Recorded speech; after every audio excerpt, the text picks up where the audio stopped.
Fiona from Made by Many. Yeah, I'm Fiona, and I'm a senior product manager at Made by Many, where I've spent the last 5 years helping our clients to invent new products and take them to market. And so I'm hoping that today I don't need to convince anyone that part of making a really good product is talking to your customers. But I want to go kind of a step further than that and say, I really believe that learning is one of the most important things that we do. So as a product manager, as a designer, as a developer, it's something that helps us to make decisions. And as a team, it means that we don't just end up endlessly debating opinion, and we actually have something to base our decisions on. In short, I find it's the thing for us that helps us to really quickly navigate uncertainty. And I think when we do it as an integrated and continuous part of the product process, it makes sure that we're not just building the right product, but ensures that we're building it right every step of the way. Of course, the reality is that it's not quite that easy. I think lots of people like to say, talk to your customers, you'll have a great product. So today I wanted to kind of show a little bit of the process that we go through at Made by Many to make sure we are doing the right thing. Before I do that, for those of you who don't know who Made by Many are, we're a product consultancy that exists to change the way that businesses work. So we do that through the process of making. So we work in small, multidisciplinary teams of a designer, developer, product manager, and really closely with our clients. So we believe that learning together and collaborating really closely is what helps to accelerate change within an organization. So we've been around 10 years this year. And some of the products that you might have seen, we worked with ITV News to help them reinvent the way they deliver news and how they organize their newsroom, and help them compete with organizations with much bigger budgets. We've recently worked with the V&A, and Ava is speaking next, so she can tell you a bit more about that work, but helping them launch a new platform and upskill their team to bring digital to the heart of the museum. And we've also launched our own product. So this was our first connected product, Hackable. It started out as an intern project, went through a lot of pain, was funded on Kickstarter, and then went on to be named one of Time's best inventions of 2015.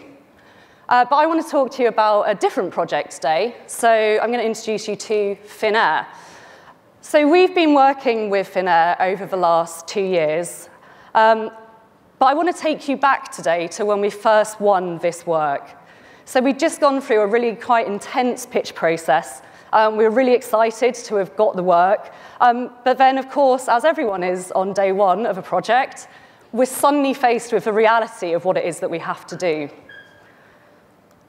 And that was, we had 8 weeks to prototype a new booking engine that customers would love, that could help Finnair increase their direct booking revenue and what they get from ancillary sales, and that would help them to procure better technology providers in future.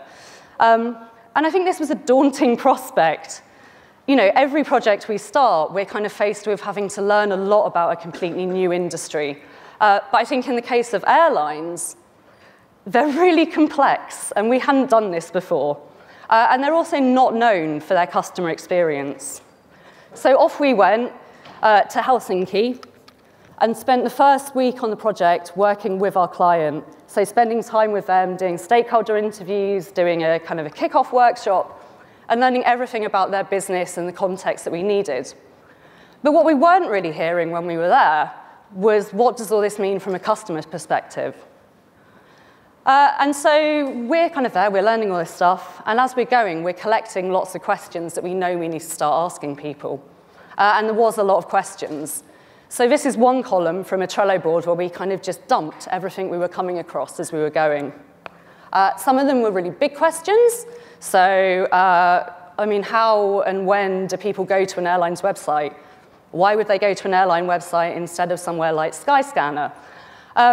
And there were smaller things as well. So how does a frequent flyer use their points? How do they think about booking travel? The list kind of just went on and on. Yep. And that was only one column of this board. So we've got all these questions. At the moment, they're not prioritized. Some of them are ideas, assumptions, hypotheses. And so we head into week 2 with kind of one big question still looming over us. Where do we start? So the gamers amongst you might have noticed that this is not an airline. This is Fallout 4. And it is relevant, I hope. So I'm a big fan of these kind of big, open-world, immersive games. And I'm really fascinated by how they're designed to tell a story whilst allowing the player to explore very freely. And so we often start a game, if it's Fallout 4, for example, with no real idea of how the world operates. We don't know what the rules are. We don't know how to control our character. We might not know what our purpose is, and we definitely don't know how we're going to get there. And I think this is how we often feel at the beginning of projects as well. But the thing that games do really well is they start to kind of stagger what you need to do and how you're going to achieve it. So in the case of Fallout 4, we quickly discover that our mission is to find our lost child. And that's kind of big and daunting because we have no idea how we're going to get there. But they're really designed to help us figure that out. So the first thing that we realize we need to do is escape the vault. And this first quest, this kind of first mission, is something that helps us to uncover little bits of information that gives us clues about how to progress, what order we might need to do things in. And through biting off that first small chunk, we start to realize how the rest of the game might play out. So in this case, we need to enlist help. We need to survive the glowing sea, get to the Institute, and at that point, we might realize that actually it's not about finding a child, but saving the world. So to go back to thin air, how is this relevant? I think for us, it's like we want to think about our first quest and the first round of research we do in a very similar way. So in our case, instead of escaping the vault, what we need to do is understand how customers feel about booking and planning their travel. And this is on a very kind of broad, wide scale. As I said, we don't have the context that we need in order to start understanding what's important to people. So for this, we really want to understand what is the context in which people are using this product. What's their current behavior? What motivates them to go to an airline? What needs do they have? Are there any pain points that we can help them deal with? And so at this point, we kind of have a way to start answering some of those questions that we had at the beginning. So we have an objective. We have a very short time scale. Next up, really detailed discussion guide. So our team was going to be split for this round of testing between London and Helsinki. So it's a slightly bigger team than usual. I think there was 4 or 5 of us.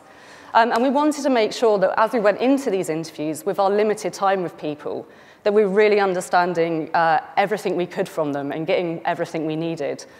And so in the interest of kind of showing some of the process, this is very much at the top. What is our broad objective in this testing? How are we going to use it? And then it kind of looks like a script, but we wanted to keep the key learnings we were looking for there as well.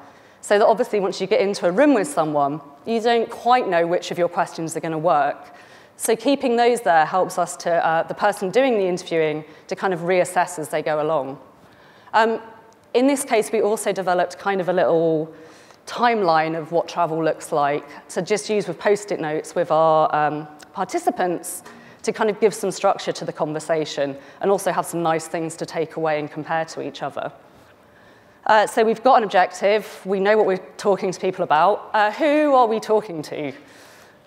So in this case, as I say, we wanted a kind of a broad swathe of people. So we ended up with 14 travellers in both London and Helsinki. And we wanted to make sure that they had a diverse set of behaviours. So we had people that flew long haul, that flew short haul, business travellers and leisure travellers, people that commute weekly by plane, didn't know that was a thing till we did this project, and people that only fly once a year on holiday. And we also had a good mix of ages. So we had families and we had people that typically travel solo.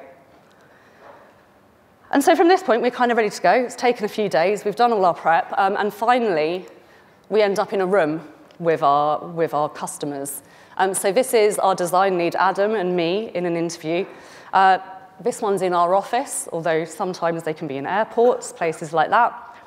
And a few things I just wanted to say here is, first of all, we've got a friendship pair. So these two people were actually married. And there's two reasons for this. I think one, it means you can speak to a lot more people in a short amount of time. But also, it's really hard to lie about your behavior if your spouse is sat right next to you. And it's just fascinating. Sometimes you can just like let them go, and they just do all of the work for you. Typically, also, I'm actually taking notes in this interview, so we'll typically take completely verbatim notes. But we then also have a webcam and a microphone to kind of film and capture anything that we might miss as we go along. So as we're doing this, half the team's in Helsinki talking to their customers. And then we get on to the dark art of synthesis. I don't have time to talk about this in detail, I don't think. But it's kind of half science, half art. For us, it also is something that we try to do in a really structured way. So in this case, because we'd spoken to so many people for us in that round, we were capturing quotes from each interview that we thought were important. We then made sure we story-told each interview back to our team. So because we'd been split, we wanted to make sure everybody had the same understanding of what we'd heard. And also that we're not focusing on just one quote from one person. Because I think if you're doing research quickly, the tendency can be to kind of come out of the interview, be like, oh, I've heard a thing, it's given me an idea, that must be the way to go. Whereas we want to really get a much broader understanding. So we capture the quotes, we storytell it back. As we're doing that, people start noting different needs or motivations or pain points they've heard about. And then we do the hard brain work of starting to group that stuff into coherent themes. And the end result of that, in this case, was something like this. So we translate those themes into insight statements. And each of those is backed up by a bit more detail, so some of them more detailed learning. And importantly for us, we don't use personas, so we like to keep real people and real quotes there, always backing up what we're saying. Surprisingly, clients actually listen to their customers probably more than they do us as experts. And so this is important, I think, because it really starts to create a shared understanding for decision-making across the team. And it's not just our Made by Many team, but our direct kind of client team and the broader organization. Having this stuff really clearly explained at the beginning helps to kind of smooth decision-making along the way. But the most important thing for me is not necessarily these things, although they went on to form really useful design principles, but is how they let us start to take action and start making something. So in this case, we turn them into how might we statements. So one of them is, what is it? How might we appear more human? And that's something that we take into a session with a really wide client team. So I think in that session we had about 25 people. And when you have these kind of concentrated how might we questions that come directly from research, it becomes really easy to start generating a lot of ideas. And so after this sketch session, we end up with hundreds of sketches. There was some voting and some prioritization. And then the thing that we did know coming out of this research was that one of the trickiest bits in this process for customers is actually committing to the flight that's right for you. I'm sure we've all been in a position when we have like many tabs open and we're trying to get the best price and we'll figure out, do I really want to fly at 6 a.m. in order to save £10? So this was a bit of the process that we knew people needed help with. And it's an important part of the process for Finnair as well. That's where they need to start kind of upping their conversion rates. So we take those sketches, we start refining them, combining them, figuring out some really divergent ways of tackling these problems. And then boom, we're ready for some more testing. So the next week, so I think we're now in, what have I said there, week 4, we can take what we've learned, it's immediately translated into something that's tangible and we can start showing people, and sit down with another 6 customers to start to work out which of these really divergent solutions, which one is the closest to how you might want to start booking flights. And I'm going to have to rush through the kind of rest of this process, because from there, I think we lead directly into taking the things that work best and the little ideas that came out and finding that middle ground to something that's much more of a clickable prototype. So I think in this case, we had kind of two main routes, but we're starting to bring more of the process together and seeing how it works when you start adding interactions and making it something people can interact with. Along the way, we were also doing a few more kind of depth rounds of research as well. So we were picking some of the smaller areas that we knew presented problems, like how do you describe a fare? They're often called things like economy, global, world, traveler, and things that just aren't human readable. So like, how do we make them more understandable? So we're doing that, and all the time we're rolling stuff into our kind of final HTML built prototype. So at the end of 8 weeks, we end up with something that looks a lot like this. And now I think we probably could have just gone straight to that in some ways. But what we end up with is that we have a lot more confidence that what we've done is actually the right thing. So on this slide, on the left, is that your left? Yeah? Is our kind of synthesis from one of the Marvel rounds of prototyping. And all you really need to know is that red Post-it notes are bad.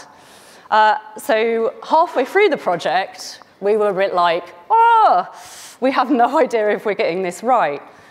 But for each group of red Post-it notes, we also have a fun orange action Post-it note. And so by the time we refine that, we take those actions on board, we're getting to the end of 8 weeks feeling much more like, yay, customers love it. So I think we were satisfied that we'd built something that customers really loved. Obviously, it needs to be in production to get real-world statistics about how do people actually do this and use this when money's on the table. And this is a bit of a simplified process, but I wanted to give you an idea of how each round of rapid research leads into another.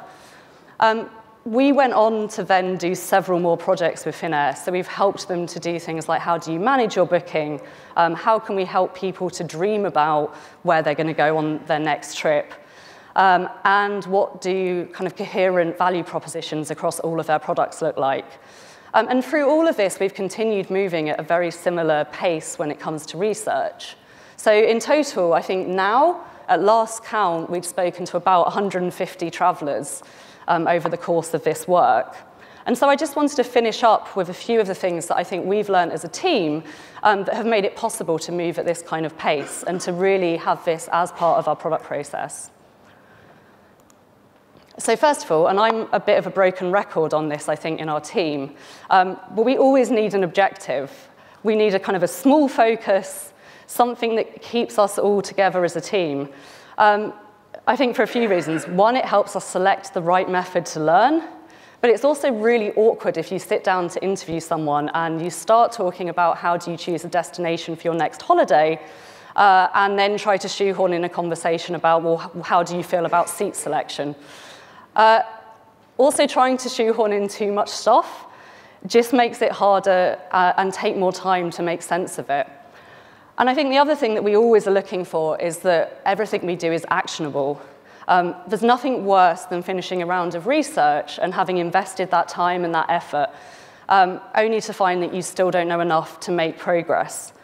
So for me, I'm always trying to ask the team, like, what do we need to learn right now in order to take the next step? What's the thing that helps us just get over this little hump? The next one is don't test what you make, but make stuff to learn. So I think as people that make stuff and are always thinking about when do we release an actual product, what's the end thing, it's really tempting to just say, well, we've got this thing that we're building, we'll do that and then we'll just test it. But our end product, or our prototype in this case, is not something that's actually designed to help us learn. In itself, it's designed to satisfy the end needs that we've thought about, but there's much more effective methods for learning what you need to learn. So instead, again, we think about what's the smallest possible thing we can make in order to take this next step. So for one example of how that manifests, we discovered in a kind of broader round of testing that customers actually don't need any help in deciding where to go on holiday. Nearly everyone has a bucket list, but what they do need help with is making those dreams a reality. And so we had kind of a rough proposition around customized flight alerts, specifically for Finnair customers. But despite the fact that we know that and that that might be the right thing, we had no idea if it should be an SMS, should it be email, should it be app notifications. We didn't know how often they wanted to receive this stuff or what information they would need to make a decision. And so we could have, based on what we know, we could have gone off and made a prototype, spent 2 days putting together our best guess. But actually, it's much quicker, and we learn a lot more by just having everything that we could possibly want in that user journey as these like little bits of paper. And so that round of research looked much more like, hey, let's sit together, you tell us what would be the perfect thing for you, and then we can make sense of that afterwards. And I think this, and keeping it that open, just helps to reveal things that you wouldn't have even thought of when you were putting together your best guess. So this one is a bit more controversial with some of our clients, I think. So we hear a lot, oh, but you've only spoken to 8 people. You've only spoken to 6 people. And the difficulty is, I think lots of people are used to doing big market research studies to identify an opportunity or having quantitative data to like really firmly believe something and validate it. But for us, research as part of the product process, it isn't about that kind of final validation. It's not about 100% certainty. It's much more works as kind of a way to give inspiration and nudges in the right direction, rather than being this definitive validation of our ideas. So we typically speak to 6 to 8 people. We kind of find that you speak to more than that and you start hearing the same things over and over again. And really, if you're talking to people over the course of an entire piece of work, so you're not just doing it at the beginning and then the end, but you're doing it on a weekly or sprintly basis, you kind of gain confidence over time. So although 6 people in one round of research doesn't seem like much, 150 people, you're suddenly in the sort of numbers where you're like, yeah, we're pretty confident in this. And adding more people really only serves to waste more of your time. Finally, recognizing when you know enough. I think this was actually the hardest lesson for our team. So because we were getting really used to this rhythm of speaking to our customers and using that to make decisions, after several kind of sprints, iterations of that, we suddenly start realizing that we're kind of not learning as much as we were before, and that we're going into these sessions and kind of just having lots of our ideas validated. And to finish off explaining that one, I am going back to Fallout 4. Some of you may know Preston Garvey. So he's this guy in Fallout 4 that pops up to tell you a settlement needs your help. And at first, it's super fun, and you kind of make alliances, and you grow your network, and all of this stuff. But he just like keeps coming back. Every time you think you're done with him, he's just like, oh, another settlement needs your help. And after a while, you just realize this is not achieving anything. It's not helping us make progress, and we need to move on to a bigger and better challenge. And as I said, I think for us, the same thing happens with research. There comes a point where you need to commit, make a decision, and get something out there and into people's hands. And so in the spirit of recognizing when enough is enough, all I'm going to say is thank you.